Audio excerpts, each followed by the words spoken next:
It's beer o'clock on Real Ale Craft Beer. Today we've got a beer from America. And I'm really excited by that because the consequence of the growth, which is great by the way, of British craft beer, we're drinking our own beer now, is that the beer that I got into craft beer by drinking, the American craft beer, is now really difficult to get hold of. It really is.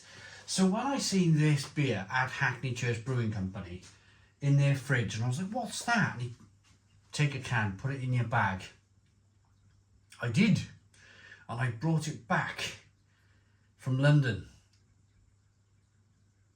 And now I'm reviewing it on YouTube. Columbia Craft Carolinian, American style ale, 4.7% ABV. They're called Columbia Craft Brewing Company, and they're based in Thorpe Way. No, they're not. No. That's the importer to the UK. Right. They got a Brewers Association independent craft beer stamp on this, which I think is great. I think is great because it's just showing authentic American craft beer. I think one of the reasons I think why we perhaps don't see as much American craft anymore is, I mean, the likes of Oscar Blues. My glass is really dusty out here. I've been doing some building work, so I'll just give my glass a rinse, but it's very wet. Your likes of Oscar Blues and Stone Brewing Companies, all those kind of like leading craft breweries from America back in the day, they've all been bought out now. They've all been bought out and they're all run by multinational, international big brewers. So I think it was a combination of two things. The combination of our own beer rising from the UK, which of course is a good thing, and consolidation. The big brewers got involved and they started investing massively in companies like Oscar Blues, Stone Brewing Company, which is now owned by Sapporo. I'm not too sure who owns Oscar Blues Brewing Company, but I know Sapporo run and own Stone Brewing Company. But this isn't a beer review about those. This is about Columbia Craft and their independent beer with their independent stamp of approval from the Brewers Association. Let's talk about this. One finger whitehead, good levels of carbonation. Maybe we'll touch on it later on because I do think it's important, because it was a really important part of my beer drinking life, was drinking American craft beer. The accessibility of it. We'll come back to it. Good levels of carbonation. Amber beer in the glass. Let's get the aroma. Ooh, this is kind of almost lagery and malty and almost wort-like.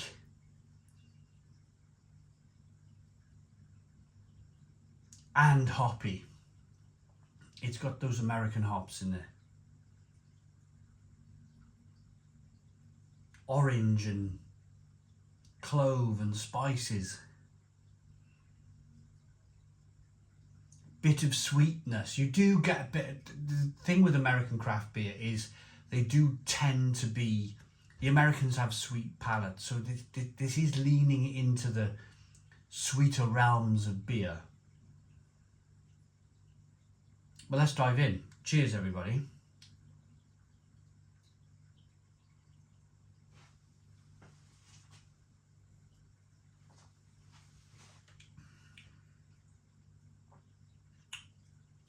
Beautiful. Lovely. There is some sweetness there.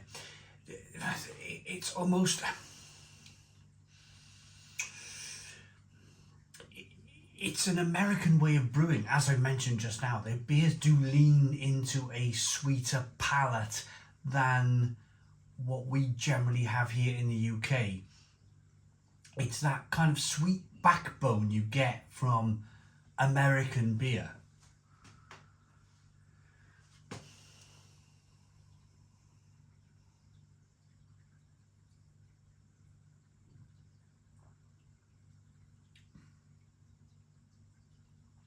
But it's crispy and it's dry and it's refreshing and it's rather lovely. It is rather lovely. It's got that, there's a level of quality here. You're picking up, everything's in a very tight sphere. It's not trying to be too bitter. It's not trying to be too sweet. It's not trying to be too hoppy. It's not trying to be too malty.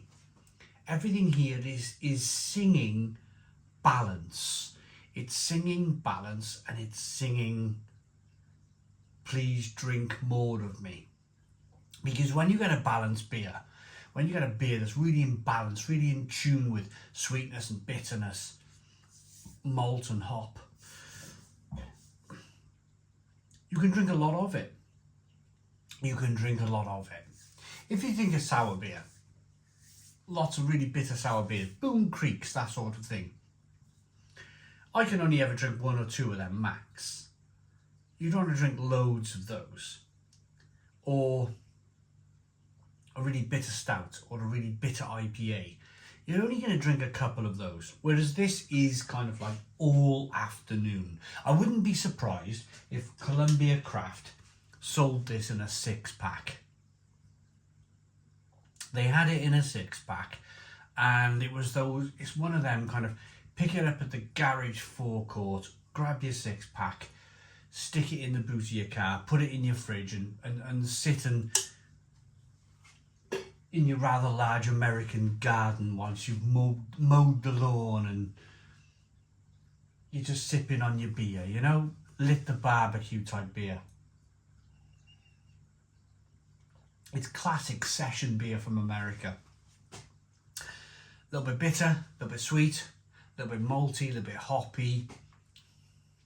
Bit of tangerine coming through, bit of orange flavour coming through, a little bit of bitterness. It's good, it's really good. A little bit of sweetness from the malt.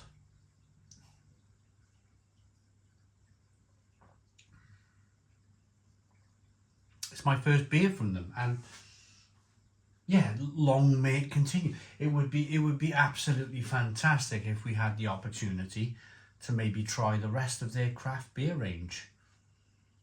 Some of their IPAs maybe, some of their stouts, some of their porters. Right, let's rate this then. Let's rate it. I really like it. I really like it. It's, if you're looking for something to blow you away, then this might not be the beer. It's just a good daily driver. It's a good flick your PlayStation or your Xbox on. You've got 4 of these in the fridge. Sit back, kick back, drink some cans. It's good, it's tasty, it's perfectly kind of like acceptable. Maybe weeknight beer. Maybe this is your weeknight. Daily drivers, me and my friend call beers. Daily drivers. It's solid, it's an 8 out of 10. 8 out of 10 from Real Ale Craft Beer. Please put your comments in the comments box, subscribe to our daily beer and food reviews, give us a big fat thumbs up. Boom, cheers.